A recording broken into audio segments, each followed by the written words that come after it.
Bonjour et bienvenue à une autre émission de Chapitres et Versets, une initiative du ministère de l'EBCRS. Mon nom est Éric et il me fait plaisir de vous retrouver en cette journée bénie. Aujourd'hui, nous allons retrouver notre ancien enseignant principal de notre assemblée dans un message déjà en progression. Pour assister en personne à nos enseignements et prédications, veuillez nous rendre visite au 4405 rue Aurel à Saint-Hubert, sur la rive sud de Montréal, les dimanches matins à 10h30. En attendant de vous voir bientôt, sans plus tarder, allons écouter cette partie d'enseignement.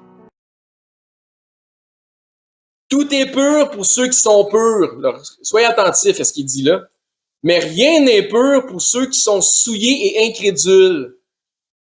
Leur intelligence et leur conscience sont souillées. Qui est souillé ici dans le contexte? Les incrédules continuent à voir comme impur ce qui est pur. C'est eux autres qui sont rendus impurs. Ils font profession de connaître Dieu, mais ils le renient par leurs œuvres, étant abominables, rebelles et incapables d'aucune bonne œuvre. Encore une fois, de qui il parle? Surtout des circoncis rebelles. Les Juifs, judaïsants. Ils ne pratiquent pas les bonnes œuvres. Autrement dit, leur religion est impure et la réalité est que de porter attention à leurs hérésies et de leur donner du crédit peut nous détourner de la vérité. Puis c'est subtil. Ce sont des philosophes avec une kippa. Le judaïsme, sous toutes ses formes, enseigne des traditions et des commandements d'hommes. Je répète, le judaïsme, et je mets de l'emphase, sous toutes ses formes, même si tu mélanges Jésus là-dedans, enseigne des traditions et des commandements d'hommes. Paul avertit ceux de Colosse, et je vous fais la lecture, vous pouvez prendre la référence si vous voulez dans Colossiens 2.8. Ça dit, prenez garde que personne ne fasse de vous sa proie. Dans la philosophie, c'est subtil. Tu vas devenir une proie si tu te laisses en proie à ça. Et par une vaine tromperie, s'appuyant sur la tradition des hommes, sur les rudiments du monde et non sur Christ. C'est pas fondé sur Christ. Si les enseignements sont issus de tradition et de philosophie, si le fondement n'est pas Christ, si la conclusion, ce n'est pas que Christ est le Seigneur, Maître, Roi, Sauveur, vous avez absolument pas besoin d'entendre ces enseignements. Encore une fois, si les enseignements sont issus de tradition et de philosophie, si le fondement n'est pas Christ, si le résultat n'est pas que Christ est Seigneur, vous n'avez absolument pas besoin d'entendre ces enseignements. Oui, mais ça sonne bien. Tu sais, quand je l'entends, ça sonne bien. Ça a l'air qu'il y a un certain sens logique, puis même voir un certain sens spirituel. Et c'est exactement pour ça que tu devrais te tenir loin de ce genre d'enseignement et d'enseignants. Parce que ça a l'air. Les philosophies judaïques peuvent être séduisantes et faire de vous une proie pour vous détourner de la vérité. J'espère que je prêche la parole. J'espère que vous entendez que je prêche la parole. N'oublions pas que le diable rôde tel un lion rugissant, cherchant qui il peut dévorer. Il peut justement dévorer comment? Par le mensonge, lié aux hérésies, aux fausses doctrines et aux philosophies qui sont anti-Christ. La conclusion n'est pas que Christ est Seigneur et Sauveur, c'est anti-Christ. N'aide-toi pas à ça, là. Donc, pour préciser, si vous n'avez pas encore saisi ma position doctrinale, je vais me faire clair. Les Juifs judaïsants ne sont pas de véritables adorateurs de Yahvé, ou de Yahweh, ou de Jéhovah Dieu. Ça, c'est ma position. Nous ne partageons pas, moi je ne partage pas le même Dieu que les judaïsants, dans Jean chapitre 8. Va suivre la voie de mon Seigneur et Sauveur. Nous adorons Dieu le Père, car nous connaissons le Fils, Jésus-Christ. Jésus-Christ est pour nous, et je souhaite pour vous, pour moi en tout cas, ce l'est, Dieu venu en chair dans la chair d'un homme. Selon les Écritures, selon Christ, selon les enseignements des apôtres, les judaïsants servent, je l'admets, probablement inconsciemment. Ils ne servent pas de Dieu, la création. Ils ne servent pas Dieu le Père. Et je le dis encore une fois, probablement inconsciemment. Parce que Paul dit qu'ils ont un zèle, mais un zèle sans connaissance. Donc, inconsciemment, ils servent le diable. Ils ne servent pas Dieu, ils servent qui? Ils servent une idole. C'est plat. Donc, Jean 8, Jésus parle aux judaïsants, au verset 43. Je vais juste démontrer que ce que je dis là, c'est pas nécessairement Éric le prêcheur qui le dit, mais c'est mon Seigneur et Sauveur. Pourquoi ne comprenez-vous pas mon langage? Pourquoi est-ce que vous n'avez pas des oreilles pour entendre? Parce que vous ne pouvez écouter ma parole. Jésus dit ça aux judaïsants de son époque. La foi vient de ce qu'on entend, ce qu'on entend vient de la parole de Christ. Donc la foi, lorsqu'on écoute et obéit, elle vient de lorsqu'on écoute et on obéit ce que Christ dit. Jésus leur dit, pourquoi vous comprenez pas ce que je vous dis? Puis pourquoi vous n'écoutez pas mes paroles? Puis pourquoi vous ne pouvez pas comprendre mon langage? Est-ce qu'ils ont la foi?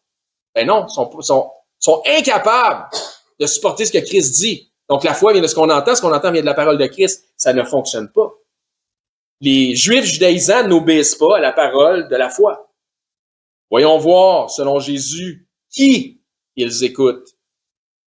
Verset 44, vous avez pour père le diable, et vous voulez accomplir les désirs de votre père. Il a été meurtrier dès le commencement. Par le mensonge, il l'a tué.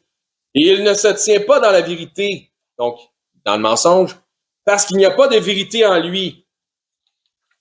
Lorsqu'il profère le mensonge, il parle de son propre fond, car il est élémentaire et le père du mensonge. Vous adorez, vous servez le père du mensonge.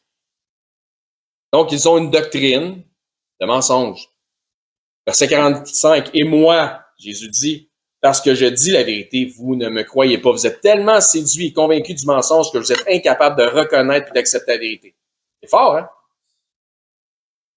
Ils refusent de croire la vérité, donc ils croient et servent le père du mensonge. Dans le judaïsme rabbinique, ils ont aussi d'autres écrits qui sont extra-bibliques. Encore une fois, c'est académique, ce que je vous enseigne, en partie, et doctrine aussi. Soit dit en passant, que le livre qu'eux appellent la Bible, parce qu'ils appellent ça la Bible aussi, parce que Bible, c'est comme bibliothèque, ça veut dire rassemblement des livres, ne contient que la partie que nous, on appelle l'Ancien Testament. Je veux aussi que tous me suivent, car je parle principalement ici des Juifs judaïsants dans mes exemples, dans cette étude, mais je fais aussi des comparaisons et des références à ceux qui se disent, à ceux des pseudo-chrétiens qui se disent des chrétiens judaïsants. Donc, juste, faut suivre les contextes de ce que je dis, suivre mes paroles pour faire la différence, pour discerner les deux. La différence entre les deux, justement, entre les deux clans, entre les Juifs judaïsants qui rejettent Christ, tandis que les pseudo-chrétiens judaïsants qui confessent un Jésus, mais tout en cherchant à appliquer la loi mosaïque. L'apôtre Paul parle abondamment contre ce type d'esprit. Donc, certaines fonctions judéo-chrétiennes, et j'utilise le terme avec ironie, ne crois pas que nous sommes des judéo-chrétiens, je pense qu'on est des chrétiens. Donc, comme je dis, certaines factions judéo-chrétiennes rejettent les écrits de Paul, vont jusqu'à rejeter les écrits de Paul parce que Paul, ça parle contre eux autres. Le traitant d'imposteur. Donc, Paul, c'est pas un vrai apôtre, il venait après, pas vraiment bon, pas correct, pas bon Paul. En tout cas, ça n'arrivera pas ici. Pourtant, lorsque l'on lit Paul, ses écrits sont tellement en ligne avec le gros bon sens de l'Esprit de Christ qu'on retrouve dans les évangiles. Et tu peux pas faire autrement que de reconnaître la sainteté du message de Paul. S'il y en a un qui a vraiment souffert pour la cause de Christ, c'est Saul de Tarse. Il en a fait souffrir une coupe, mais il y en a eu pour son change, là. S'il y en a un qui a vraiment souffert, c'est vraiment lui. Imaginez la part des Écritures qu'il faudrait enlever, qu'il faudrait retirer si nous rejetons Paul.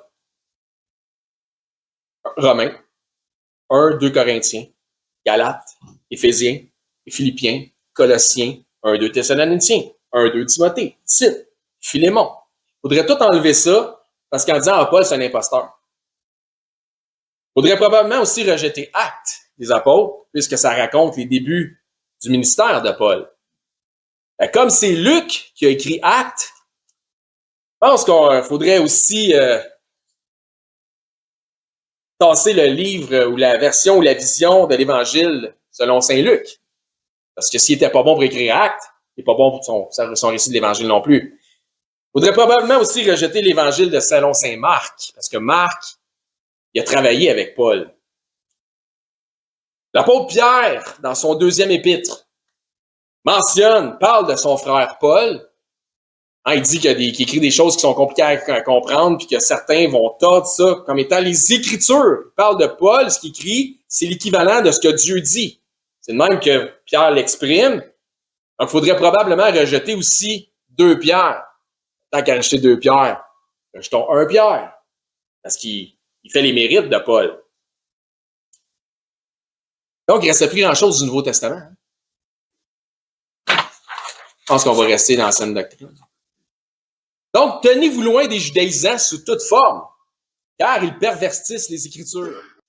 Les judaïsants rabbiniques ont des écrits extra-bibliques qui sont appelés le Talmud. C'est un ramassis ou un rassemblement de plusieurs livres de pensées écrits et ou sermons de leurs défunts rabbins à travers les âges.